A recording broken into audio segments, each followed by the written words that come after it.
125 of the Extra Mile podcast for bar exam takers. This is your host, Jackson Mummy. I'm glad to be with you in what I'm going to unaffectionately call our train wreck edition, looking at the California bar exam results from July 2018.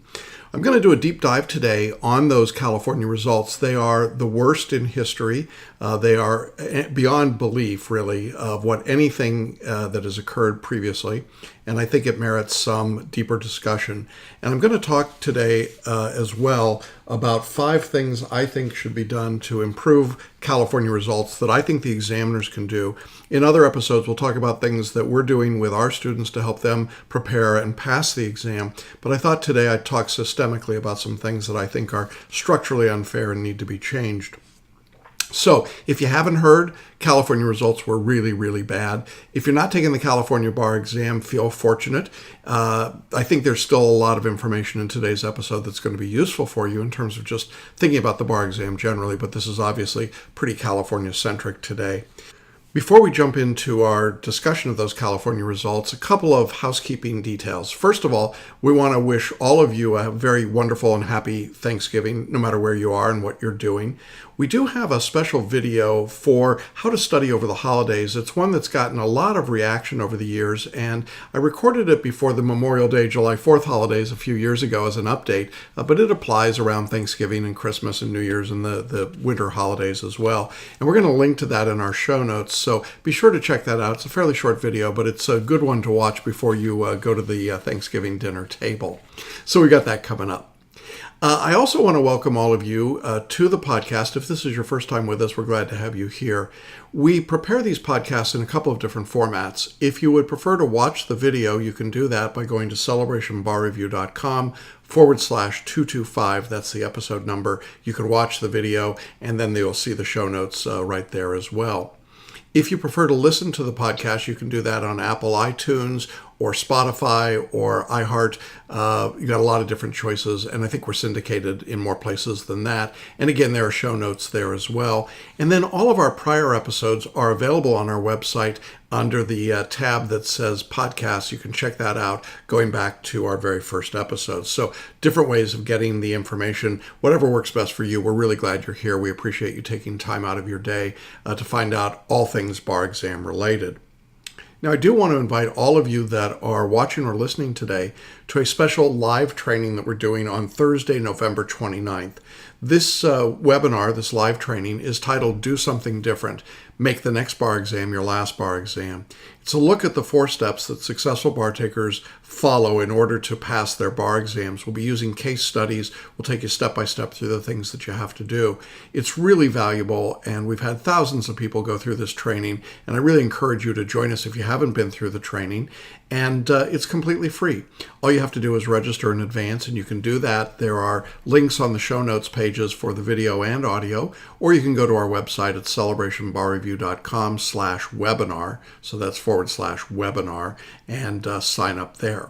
Now, if Thursday, the 29th of November at 7 p.m. Eastern, that would be 4 o'clock Pacific time, if that doesn't work on your schedule or you just don't want to wait that long, we have a daily video on demand version of the same material. You'll see the link there, and you can just sign up and watch it right away. The advantage, of course, of being on the live video training with me is that I'll do a Q&A at the end. That's always interesting, and I'll be glad to answer any questions that you've got. But if you're doing the on-demand, you can send your questions via email within the webinar, and I'll get those and reply to you. So whatever works best for you, I just really want to see you doing something different. I think that this training will give you some great ideas of things that you can do differently. So, with that in mind, let's jump to the California July 2018 results. I'm going to give you some numbers first, then we'll break it down and talk about some things I think that could be done. The first thing that I think you have to know is the overall pass rate. And the overall pass rate, the one that you want to be hearing, is 40.7%. That's right. Less than 41% of all California bar takers in July passed the exam. 6 out of 10 failed their tests. That is an extraordinarily low number. Now, the pass rate for first-time bar takers was 55%. That's very low when you compare it to other big states like New York, Florida, Texas, Georgia, much, much lower than even those states had on this exam. When we look at that number of 40.7, this is a 9 percentage point drop from the July 2017 test, and this is important. You want to compare July to July here because of the mix of bar takers. So if we go back to July 2017, that was 9% higher, and a 9% drop on the bar exam is monstrous. I mean, that is virtually unheard of, and it's just stunning. The first-time bar taker pass rate, as I said, was 55%, but that's down by 8% from last July. So again, that is a really, really big number to be dropping. I think that when you look at it, you just kind of takes your breath away. It's such a big drop. And yet, interestingly enough, the mean scaled MBE, multi-state bar number, was 1404. So that's a 140.4 if we're putting in regular numbers. The national average is 139.5. So California bar takers did a little less than 1 full point better than the national mean, but 140 still is less than the passing number you need of 144. So the mean in California was 4 points less than what you needed to pass. Now, the bar examiners in California released a press release, which I thought was unprecedented. It's the first time I could ever recall a bar examiner press release citing statistics from other jurisdictions. But here's what the State Bar in California said. They pointed out, first of all, that the National Conference of Bar Examiners pass rate for the multi-state went to a 34-year low in 2018. Then they pointed out that the pass rate in Texas went down 7 points, and the state pass rate in New York went down by 5 points, and that then sort of sneaking in, oh, by the way, our rate in California went down by 9 points. That is really remarkable. The number of students passing in all of these big jurisdictions certainly has dropped. Florida went down, Pennsylvania went down, Indiana went down. There's a number of different examiners and examinations where the scores went down. But when it's all said and done, California leads the league. And here's another interesting, terrible fact, which is that California has not had more applicants pass the bar exam than fail the exam since 2013. So for 5 years, more people have failed the California bar than have passed it. Now, I want to just stop for a moment and make a point here. There are a couple of big box bar review companies that prepare well over 90% of the people in California, and they trumpet year after year, exam after exam, that they're the courses, the gold standard that everyone should follow, that everyone should be using IRAC-style writing, that they should be memorizing and reciting rules and elements. How do you justify that in light of more people failing than passing? It's ridiculous to me. It's redonkulous too. But the point is that literally, if those tools were really effective, I cannot believe you'd have more people fail than pass. And yet the big box companies continue to go out there and assert that what they're telling people to do is the way to pass the exam.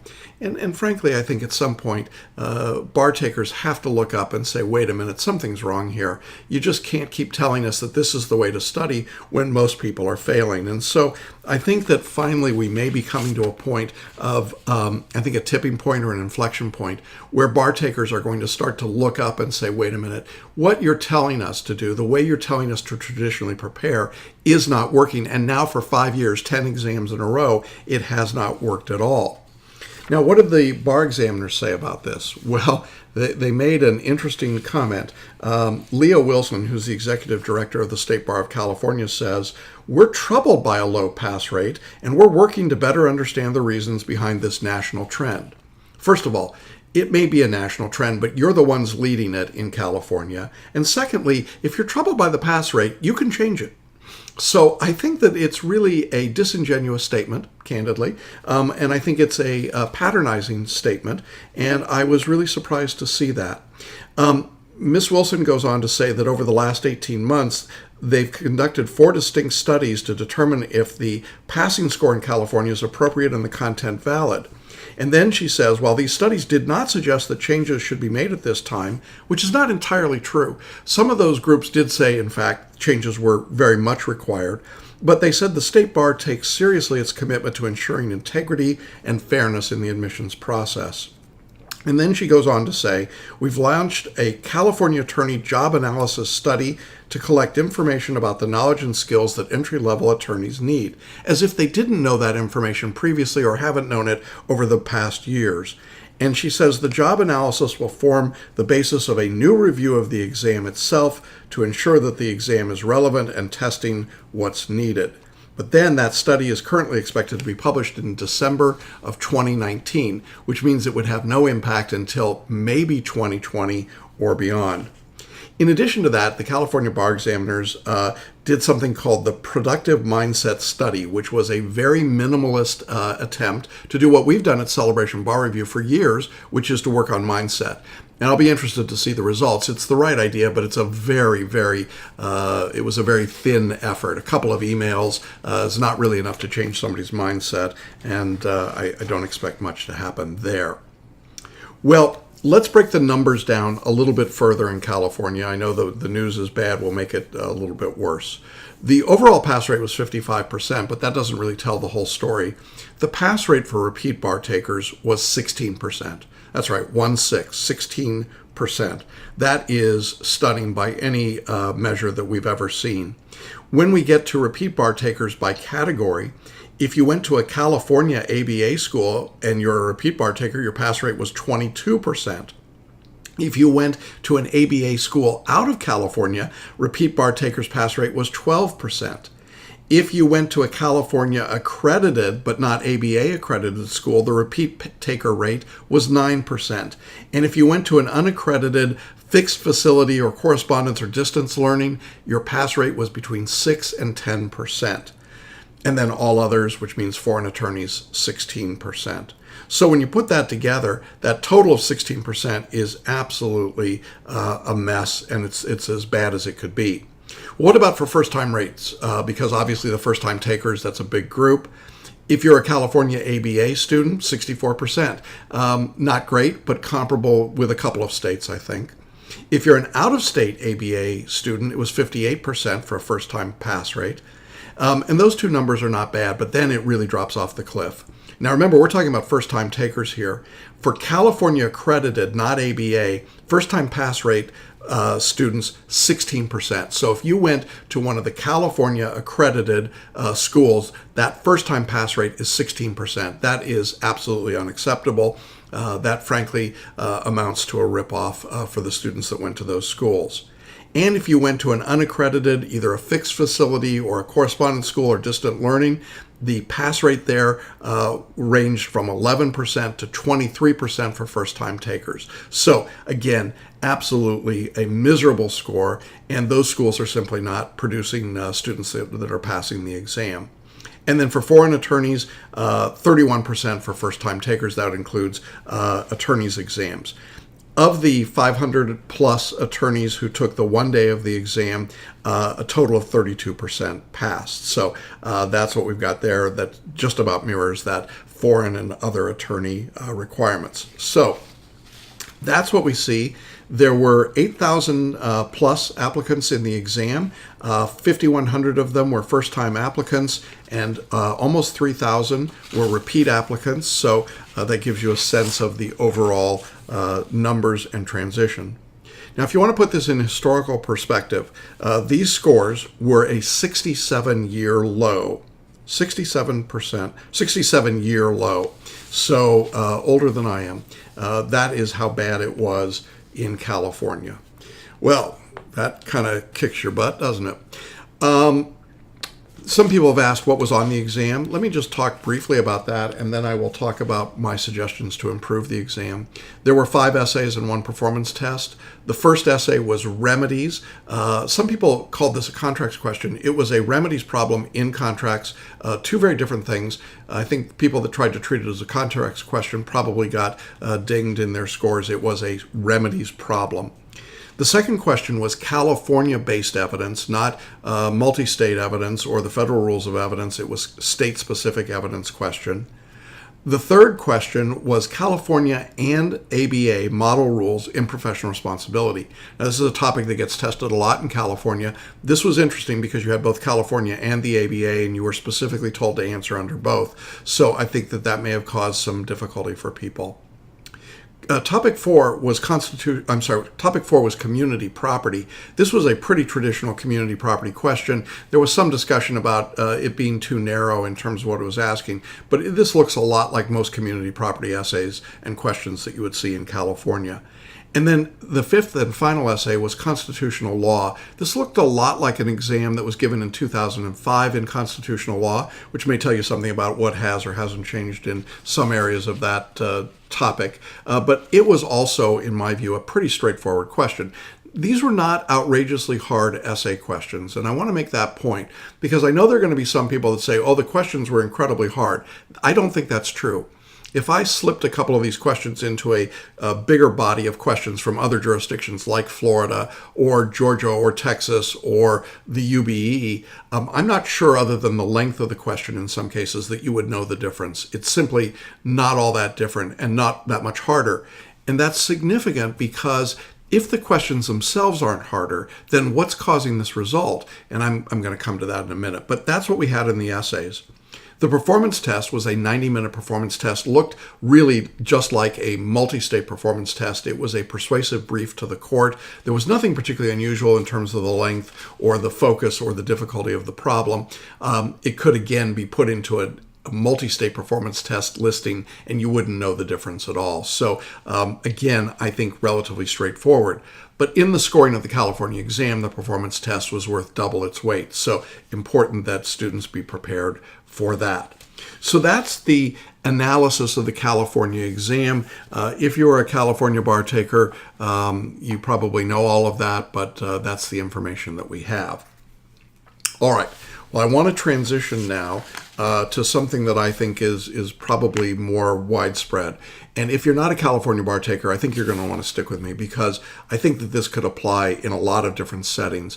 But I want to talk about 5 very specific suggestions or recommendations that I would make to the bar examiners to improve results on the California bar from their end. And as I said later, we will talk about, in other episodes, we'll talk about things that we're doing already at Celebration Bar Review to help our students be successful on the test. And by the way, congratulations to our students who were successful. We've got some incredible stories. I'm hoping that we can bring those to you in interviews in the upcoming weeks. All right, well, here's item number 1. And item number 1 is I think the California examiners should begin the practice of releasing what's called a drafter point sheet. Now, let me tell you what a drafter point sheet is. If you are taking the UBE, you've probably already seen them, particularly if you're in our course. The drafter point sheets are literally the scoring templates and documents that are given by the drafters of the questions to the graders. This is the document that shows what the writer of the question was thinking about, what they thought the important points were, the background law, the variety of responses that might be appropriate, the things to consider, and the weight of each part of the question. So call 1 of the question was worth 15%, call 2 was worth 25%, and so on. This is important to have because not only does it show what the grader is looking for, but it now presents a blueprint or a template for bar students to begin to understand as they're working and practicing what's important or not important. How important is it to cite case names or to get into detail? How important is it to give the elements of the rule of law that aren't in dispute? The drafter point sheet will give you that information. And the drafter point sheets are released by the National Conference of Bar Examiners for the UBE. So that's now 33 jurisdictions that are doing this. And we are seeing an uptick in scores generally as students begin to use these drafter point sheets. Our students have done very well, better than the national norms. We think in part it's because we release those drafter point sheets and we utilize them for our students. So I think it makes a big difference, and I would encourage the California bar examiners to do the same thing. They're writing their own questions. They've got a drafter point sheet. It's not difficult to release it. It's not giving away any inside information. And using the model of the National Conference of Bar Examiners, it would be a very simple process to release those after the exam and let applicants see what's really going on. What did the examiners think was important? Right now, we have to reverse engineer every question. We have to look at the question, look at what people wrote, look at the scores the examiners gave them, and try and decipher what they thought was important. That's a very difficult task to do. Now, I've spent the better part of 30 years doing that. I think I've got a pretty good handle on it, but I don't think that there are many people that are really competent and capable of doing that. And I don't think that most of the big box bar reviews are even making the effort to do that for their students. So I think, frankly, we've got an awful lot of repeat bar takers who simply don't know what it is they're supposed to do. These drafter point sheets would make a difference, and they would provide guidance that I think should be offered, and it's really equitable to do that. I see no reason why the examiners couldn't or shouldn't produce that document and make it available when they release the essays after the exam and results are out. So that's the first thing I would do, is to add these point sheets. The second thing I'm going to do, or that I would suggest doing, will be more controversial, and that is, I think you need to upgrade the quality of the people that are grading the essays and the performance tests. Now, I've railed about this for a long time, but I absolutely cannot understand why anyone who is a competent member of the bar would choose to grade essays for $3.25 an answer. The way that the Cal Bar has set this up is that most bar graders make about $1,000. It's a gig. It's a weekend or two worth of work. It is not something that's going to attract the best and the brightest. I know that there are people out there that believe in the mythology that law professors and senior partners and judges are all the ones grading their exams. That is absolutely untrue in California. The bar examiners aren't even grading your exams. They are going on Craigslist and FindLaw and other job seeker sites, and they are saying, hey, if you took and passed the California bar at some point, I guess first or second try, then you can grade essays for us, and the pay is $3.25 an answer, with a limit, I think, of $1,000. That seems to be where it is. Now, I'm not disparaging that these people aren't wonderful people, but let's get real here. How many of you would do this work for $3.25 an answer? And I think the reality is that you've got people grading these essays who are just doing it to get it done, make a few dollars on the side, and get out of there. But they're also the people, frankly, who are competing for the jobs that are too few and far between in California for attorneys. If you're a well-employed attorney, if you're working at a good firm or doing important work or busy, you are not going to grade Cal Bar essays. Not going to happen. And so the people doing this work, by definition, are under or unemployed. Now, think about it just practically for a minute. If you are an unemployed California attorney and you're grading essays, what's your incentive to give anyone the benefit of the doubt when it comes time to grade these answers? I think the reality is not much. And so you've got a built-in bias by the people that are doing the grading. I don't think that these are the right people to be grading. And frankly, we can't even get the information about how they're being trained. Now, I've seen some people that claim to be former California bar graders who talk about what should be done. And frankly, if they're representative of what the bar graders are, then we're all in big trouble. Because really what most of these people say is, you should memorize and recite all the elements. Really? Because that's what the big box bar reviews are telling their students to do, and most of them are failing. How can that possibly be the case? And yet I hear people say, well, I know this because I was a bar grader. Well, really, what are the bar graders doing? What are they being told? What direction are they being given? What point sheets are they being given? Well, it goes back to point number one. I'd like to see those. But point number two is we got to get better graders out here. I recognize that with 8,000 bar takers and 5 essays and a performance test, it's a lot of papers to move around. There's a lot of work to do. There are budget constraints. There are things that have to be done. But frankly, we've got to get a higher quality grader out there. The bar examiners need to hire professional graders. They need to bring people in from the law schools. They need to bring people back from the active practice of law. We need to return this grading process to what it was 15 or 20 years ago when we had qualified members of the bar doing the grading. If we're not going to get qualified members of the bar doing the grading, then we need much, much more direction about what it is that's appropriate. I see wild swings in second reads of essays. Someone will get a 50 on one essay on reading one, and then they'll be in a reread, and in reading two, they get 70 or 75. How can that possibly be? There's no standardization going on. There's no consolidation of the reading. And I think it's just hit or miss. I think a lot of it depends on which examiner you get to see. And so I think that that is a huge part of the problem here. Am I not showing any love to the bar graders? I guess not. send your hate mail to Jackson at celebrationbarreview.com. But really, other jurisdictions do a much better job of grading than California. Even big states like New York and Florida and Texas, they do a much, much better job. And I think California can do better, should do better, and must do better with their graders than they're doing. And frankly, if they can't do that, then they need to get out of the business. All right. Oh, that's going to piss off a lot of people. All right, number 3. Here we go. Number 3, release the results earlier. Oh, come on, California. You're by far the last jurisdiction in the country to release your bar results. Big states like Florida and Texas and New York are out a month, 6 weeks, 8 weeks before you. And here's California lagging behind. Now, this year, the results came out a week before Thanksgiving. This gives the next bar-taking group less than 100 days to prepare for the exam, and that's just not fair anymore. The days that you could prepare for the bar exam in 6 or 7 weeks are long gone. And if you're a bar repeater, trying to climb that mountain again in under 100 days is a huge, huge challenge. I hate to have people sit out an exam. I want to see them get right back in and study. But the truth is, a Cal bar repeater has got literally 6 fewer weeks to study than a Florida bar repeater sitting on the same dates for the bar exam. Now, how in the world is that equitable? How is it fair for a California bar taker taking the multi-state in February, the same test that a Florida bar taker is taking in February for the multi-state, and yet the Cal student has weeks less to prepare? There is no reason for these results to come out as late as they do. I think it is absolutely abhorrent that that happens. I think that it represents a lack of consideration of the bar takers.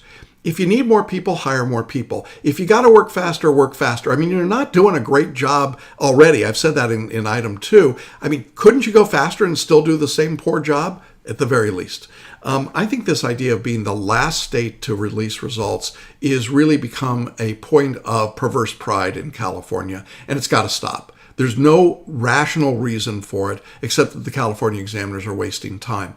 They have the multi-state scores within hours after the exam is done. It's machine scored. There are 5 essays in California. There are more essays than that in other jurisdictions, and the performance test. It certainly can be done faster than they are doing it. The UBE has got 6 essays and 2 performance tests, and it gets out in 33 jurisdictions, including the state of New York, a month before California releases their results. So get the results out earlier. All right, number 4. Well, this is the big one. Number 4 is I think you got to modify the cut score, the passing score, to reflect national norms. Modify the cut score to reflect national norms. Here's what I mean. When you take the California score, don't be misled by this 1440. It's really a 144. You can drop off the last 0, and you now have the actual reality of the score. A 144 in California means you have to get a 144 on the multi-state out of 200 and a 144 on the written part. That's what it takes to pass the exam. All right, let's compare that for a moment to what it takes to pass in New York with the UBE. In New York, you need a 266, not a 288 that you'd need in California. So that means you have a 22-point difference between California and New York. Now, I'm not the first person to make this comment, but really, you don't have to be 22 points smarter to practice law in California. Trust me, I know plenty of California attorneys. It is not a necessity. And I think that when you start looking at that kind of a disparity, you start saying, wait a minute, what's going on here? Well, the answer is obvious. There are too many people in California that want to become members of the bar. So it becomes a quota. It becomes a restrictive trade arrangement, and there's no reason for it. It's not living up to the national norm. Now, I don't want to just use New York as an example. In Florida, we would say that with their 136 doubled up, that's a 272 compared to a 288 in California. So again, 16 points lower in Florida. How about in Texas or Georgia? Those are 270 in both of those jurisdictions. So again, an 18-point difference between those jurisdictions. And we could go through a list of jurisdictions. The highest UBE score that I can think of off the top of my head would be the 280 in Alaska, I think it is. Who knows why? But that's even 8 points easier than the California exam. So this 288, that's the real number in California. Don't be misled by 1440. It's 288. That's the normed number, is way too high. And there's no justification for it. In spite of what Ms. Wilson says from the California Bar Examiners, there's been no justification for this. There's been no reason to assume that practicing law is dramatically more difficult or complicated in the state of California than it is any other state in the union. I would argue that in many ways it's less complicated because it's more general and more generic. And so the reality is that if big states like New York, Illinois, Massachusetts, New Jersey, jurisdictions like the District of Columbia, jurisdictions like Florida, Texas, and Georgia can all find ways to get their norms and their scores down, then California could do the same as well. It is hard to not reach the conclusion that California has set an arbitrary number and decided to keep the number up there high at the 288, and then to give platitudes about, we're so sorry that people didn't reach that number and we have no idea why it's happening at all, but there you go, that's what we're doing. Now, I think there's another point to this, and it's not often remarked on, but I think it's worth saying. In California, we've got the distance schools, the unaccredited schools, the fixed facility schools, the correspondence schools. Those schools have, as you saw, dramatically lower pass rates. It's important to note that the student population from those schools generally comes from a disadvantaged population, either second career, third career, fourth career students, women, minorities, people that may not be given as many opportunities as a traditional Stanford 3L would have had in life. And frankly, when you make the test this difficult, you virtually assure that the people coming from those schools have little to no chance of passing. Is that really what they want to do in California? We really want to make the bar look like only the students from Stanford, USC, UCLA are the only ones that can pass the bar? It doesn't make much sense. And I think that's really part of what's going on here. One could argue that the entirety of the scoring system is designed to make sure that only the privileged class, those people that could afford the time and the money to go to a traditional high-end law school, will be successful. And frankly, we see it even when we get outside of California in the ABA schools that are outside of California. They have an atrocious pass rate as well. And then we've got foreign attorneys, and foreign trained attorneys are not doing well on this exam. Now, that's a trend across the country, no doubt about it. We're seeing a low pass rate for foreign attorneys in New York, in Texas, in Georgia, in every jurisdiction that admits them. But in California, it is just horrific. And frankly, to take foreign attorneys into this exam, to allow them to take the exam and give them such a small chance of success is, I think, unconscionable.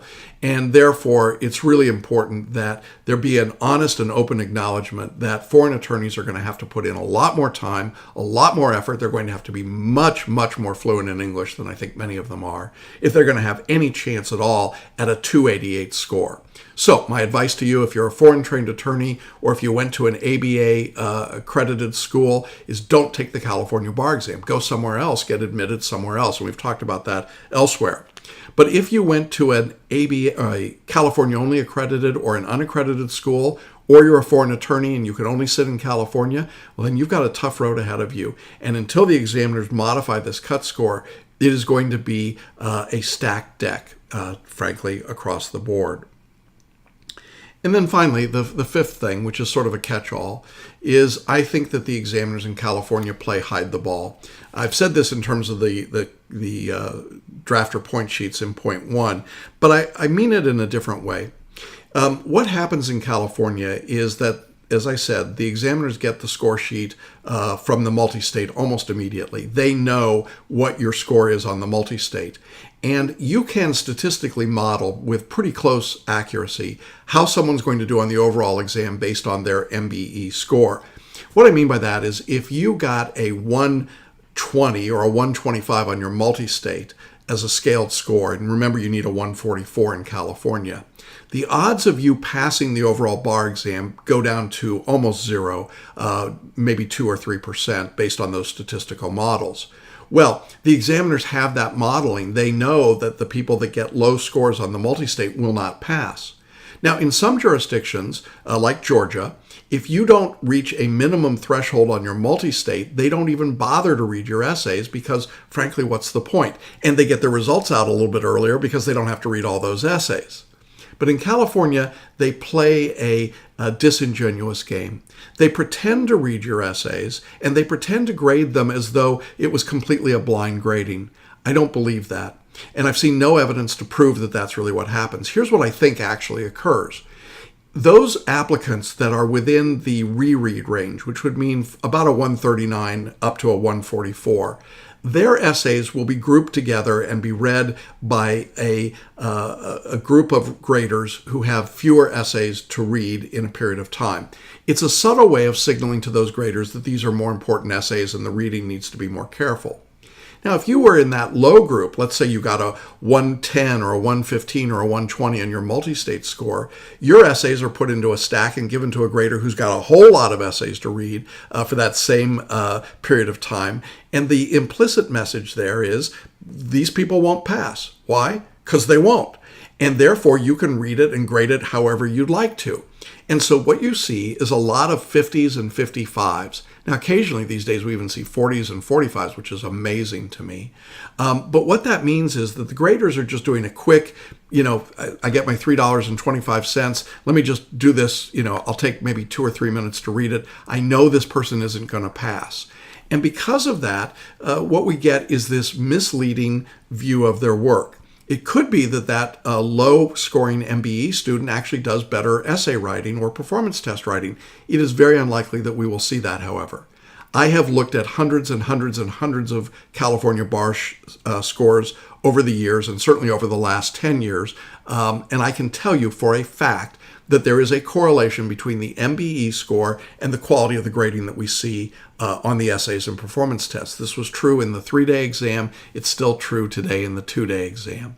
I think the reality is that the examiners are not being straightforward with the applicant pool. They ought to just say, if you don't hit a certain number, we're really not reading your essays. We're required to, but it really doesn't matter. Instead, there is this I think, sort of playing a game that suggests that they're really reading them and really scoring them. And I think that causes all kinds of misunderstanding. I think it causes students to think that their essay writing is much worse than it may be. It may also cause them to put much less emphasis on their multi-state. My philosophy and my strategy for students is get the multi-state score to the 144 number, and then we'll take care of the writing. Because if you're not in that range, that 139 to 144 or higher, you're simply not getting a fair read of your written work. And I've seen that happen over and over again. We had students again in this last exam where I've seen that happen before. They got their multi-state score up this time, and now the result is that they passed the exam. Why? Because now their essays are getting read properly and appropriately.